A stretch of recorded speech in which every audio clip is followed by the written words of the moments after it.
حدیث نمبر 1846۔ حضرت جابر رضی اللہ تعالیٰ عنہ فرماتے ہیں ہم رسول اکرم صلی اللہ علیہ وسلم کے ہمراہ آئے تاکہ ہم غزوہ ذات الرقاع میں پہنچے۔ فرماتے ہیں پھر وہاں ہم ایک سایہ دار درخت کے پاس پہنچے جسے ہم نے رسول اکرم صلی اللہ علیہ وسلم کے لیے چھوڑ دیا۔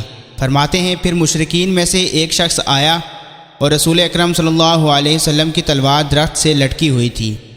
اس نے آپ کی تلوار لی اور اسے میان سے نکال کر کھینچا اور نبی اکرم صلی اللہ علیہ وسلم سے کہنے لگا کیا آپ مجھ سے ڈرتے ہیں؟ آپ نے فرمایا نہیں۔ اس نے کہا آپ کو مجھ سے کون بچائے گا؟ فرمایا اللہ تعالی مجھے تم سے بچائے گا۔